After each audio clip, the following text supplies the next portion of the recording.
আসসালামু আলাইকুম। গতি অধ্যায়ের ষষ্ঠ ক্লাসে তোমাদের সবাইকে স্বাগতম। আগের ভিডিওতে আমরা টাইপ 2 গাণিতিক সমস্যার সমাধান করেছিলাম। এই ভিডিওতে টাইপ 3 গাণিতিক সমস্যার সমাধান করব। আগের ক্লাসগুলো মিস করে থাকলে ডেসক্রিপশন বক্সে দেওয়া লিংক থেকে ওই ক্লাসগুলো দেখে তারপর এই ভিডিও দেখার পরামর্শ রইল। এখানে তোমাদের জন্য টাইপ 3 এর একটা ম্যাথ নিয়ে আমরা হাজির হয়েছি।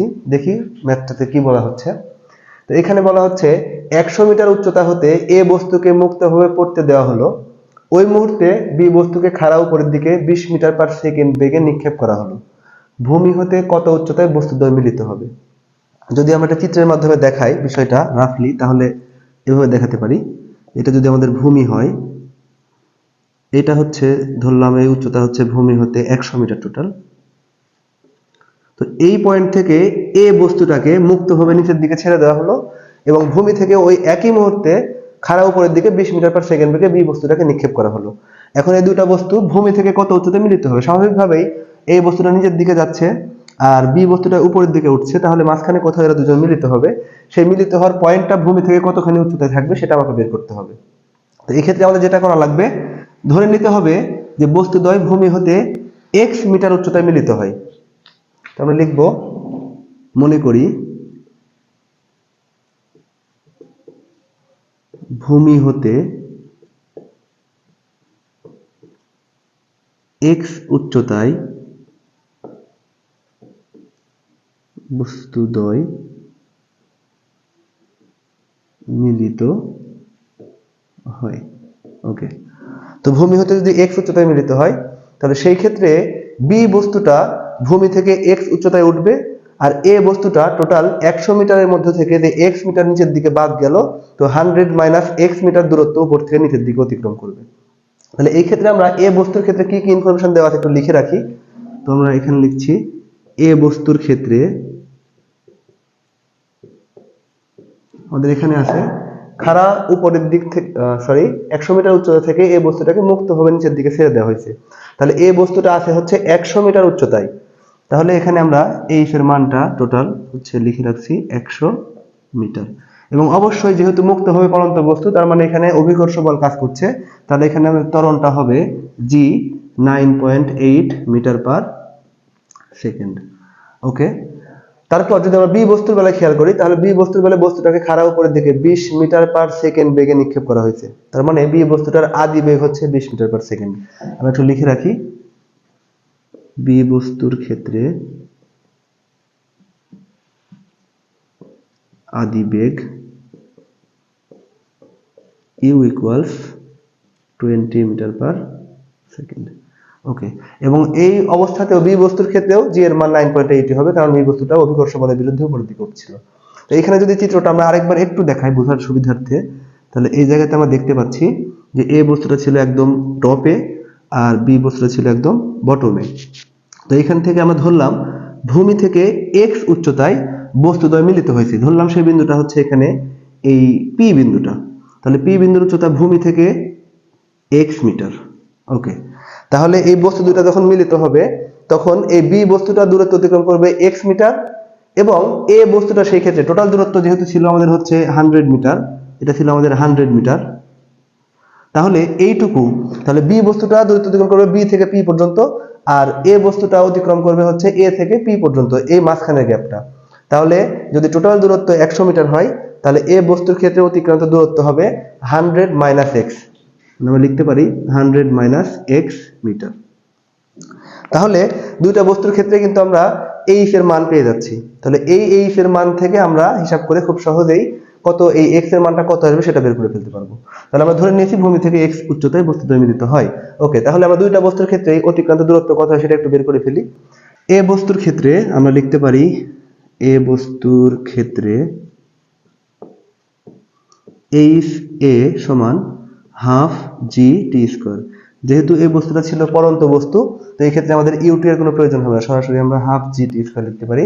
তো এখান থেকে এ বস্তুর বেলা কিন্তু আমরা অতিক্রান্ত দূরত্ব পেয়েছিলাম পি বিন্দুতে মিলিত হওয়ার ক্ষেত্রে 100 মাইনাস এক্স। তাহলে এইচ এর মানটা আমরা লিখবো 100 মাইনাস এক্স।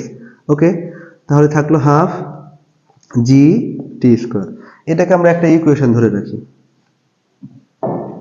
আবার বি বস্তুর ক্ষেত্রে যদি আমরা দেখি, তাহলে বি বস্তুটা দূরত্ব অতিক্রম করে x মিটার।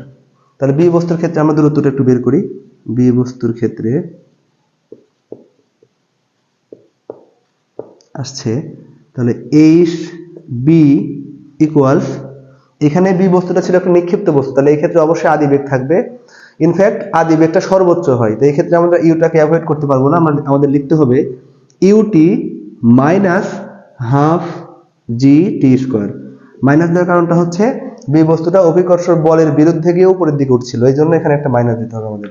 ওকে, তো এই বি এর মান মানে হচ্ছে বি বস্তুর ক্ষেত্রে যে উচ্চতাটা ছিল সেটা হচ্ছে অবশ্যই এক্স পরিমাণ, কারণ আমরা ধরে নিয়েছিলাম ভূমি থেকে এক্স উচ্চতায় গিয়ে বস্তুদ্বয় মিলিত হয়। তাহলে এক্স সমান আমরা এখানে লিখতে পারছি, ইউ এর মান দেওয়া ছিল আমাদের প্রশ্নে, সেটা হচ্ছে 20 metre per second into T minus half জি টি স্কোয়ার। তো আমরা এইখানে আচ্ছা 20 ইন্টু টি না লিখে সরাসরি 20 টি লিখতে পারি, আমাদের জন্য একটু বুঝতে সুবিধা হবে। তো এই জায়গাতে আমরা এটাকে আরেকটা ইকুয়েশন ধরলাম। তো এই জায়গায় দেখতে পাচ্ছি আমরা ইকুয়েশন 1 আর 2 এর মধ্যে দুইটা অজানা মান আছে, একটা হচ্ছে x আর একটা হচ্ছে t। এখানেও আছে x আর হচ্ছে t।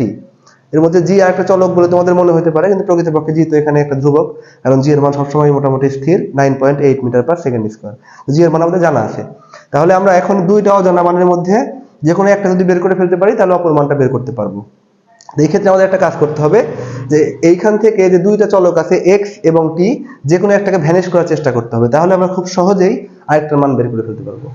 এই ক্ষেত্রে যদি আমরা 1 নম্বর আর 2 নম্বর ইকুয়েশন যোগ করি, তোমরা খেয়াল করো 1 নম্বর ইকুয়েশন আছে 100 মাইনাস x, এখানে আছে সরাসরি x, এই দুইটা ইকুয়েশন যোগ করলে তাহলে বাম পক্ষ থেকে x বাতিল হয়ে যাবে, তাহলে আমরা t এর মান বের করে ফেলতে পারবো। দেখি কি করা যায়। তো এই ক্ষেত্রে আমরা চিত্রটা মুছে দিচ্ছি, আর প্রয়োজন পড়বে না ইনশাআল্লাহ।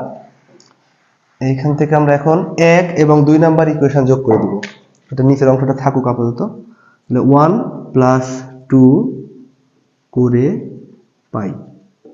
ওকে, তাহলে 1 নাম্বার ইকুয়েশনের বাম পক্ষটা আমরা লিখে ফেলি আগে, 100 মাইনাস এক্স প্লাস 2 নাম্বার ইকুয়েশনের বাম পক্ষ x ইকুয়ালস 1 নাম্বার ইকুয়েশনের ডান পক্ষে আছে আমাদের হচ্ছে হাফ জি টি স্কোয়ার প্লাস 2 নাম্বার ইকুয়েশনের ডান পক্ষে আছে হচ্ছে প্লাস 20t মাইনাস হাফ জি টি স্কোয়ার।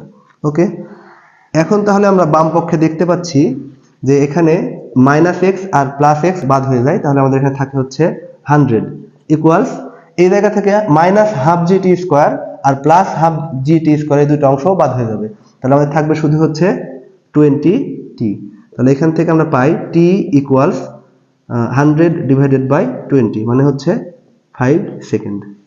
ওকে, তার মানে আমরা বুঝতে পারলাম যে এই বস্তু দুইটা যে আমরা ধরেছিলাম যে হচ্ছে ভূমি থেকে x মিটার উচ্চতায় গিয়ে মিলিত হবে, তো ওই মিলিত হওয়ার জন্য সময় লাগবে হচ্ছে 5 সেকেন্ড। t এর মান আমরা পেয়ে গেলাম। এখন এই t এর মান যদি আমরা 1 নম্বর বা 2 নম্বর ইকুয়েশনে বসাই দিই, তাহলে খুব সহজে আমরা সেখান থেকে x এর মান বের করতে পারবো, যে x এর মানটা আমাদের দরকার, কারণ আমরা আমাদের প্রশ্নে চাইছিল হচ্ছে ভূমি হতে কত উচ্চতায় বস্তুদ্বয় মিলিত হবে, এবং সেটাকে আমরা ধরেছিলাম x মিটার উচ্চতায়। ওকে, এখানে আমাদের একটা মিস্টেক হয়ে গেছে, এখানে যে 20 ছিল আমাদের, এখানে আমরা ভুলে এখানে 2 লিখে ফেলছি। ওকে, 20 করে দিলাম, তো t এর মান পাওয়া গেল 5। এখন এই মানটা আমরা এখন 1 নম্বর বা 2 নম্বর ইকুয়েশনে বসাবো। তো 1 নম্বরে যদি বসাই তাহলে আসে t এর মান 1 এ বসিয়ে পাই। তো 1 নম্বর ইকুয়েশনে ছিল, আমরা এখান থেকে দেখতে পাচ্ছি যে 100 মাইনাস এক্স ইকুয়ালস হাফ জি টি স্কোয়ার। তো এইখান থেকে 100 মাইনাস এক্সটা রেখে দিলাম, হাফ ইন্টু 9.8 জি এর মান বসালাম, আর টি এর মানটা আমরা পাইছিলাম হচ্ছে 5, মানে 5 স্কোয়ার। এই জায়গা থেকে আমরা যদি হিসাব করি 122.5, এখান থেকে যদি আমরা x এর মানটা বের করতে চাই তাহলে x ইকুয়ালস আসে 100 মাইনাস 122.5 মিটার। ওকে, তাহলে এখান থেকে x এর মান পাওয়া গেল হচ্ছে 100 মাইনাস 122.5 মিটার। তাহলে এইটা যদি আমরা বিয়োগ করি তাহলে আমরা এখানে একটা নেগেটিভ মান পাচ্ছি, মাইনাস 22.5 মিটার।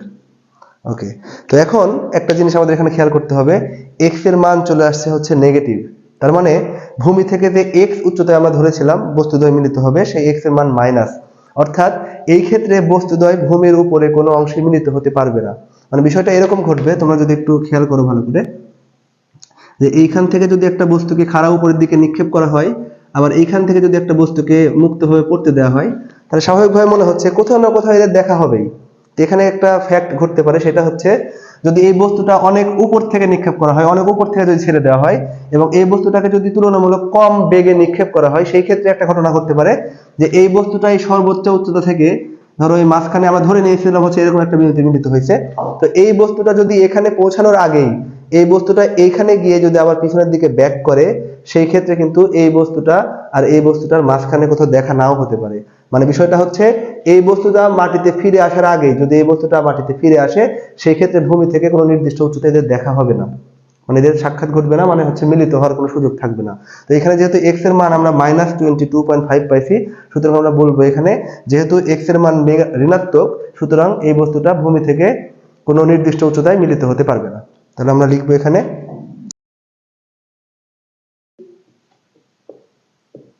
এক্স এর মান ঋণাত্মক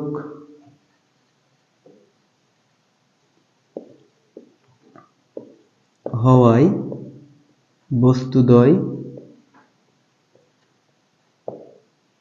ভূমি ছাড়া আর কোনো বিন্দুতে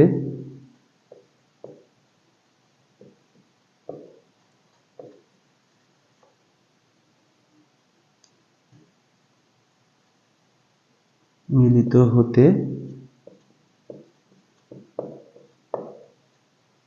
এটাকে তোমাদের এই প্রশ্নের জন্য অ্যান্সার বলে দিতে পারো, কোনো সমস্যা নাই। আশা করি গতি অধ্যায়ের এই টাইপ গাণিতিক সমস্যা নিয়ে তোমাদের আর কোনো অসুবিধা হবে না। পরবর্তী ক্লাসে আমরা এই অধ্যায়ের টাইপ 4 গাণিতিক সমস্যা নিয়ে আলোচনা করব। আমাদের চ্যানেল বা পেজে নতুন হয়ে থাকলে ফলো এবং সাবস্ক্রাইব করে প্রাইম টিউটরের সাথে কানেক্টেড থাকো।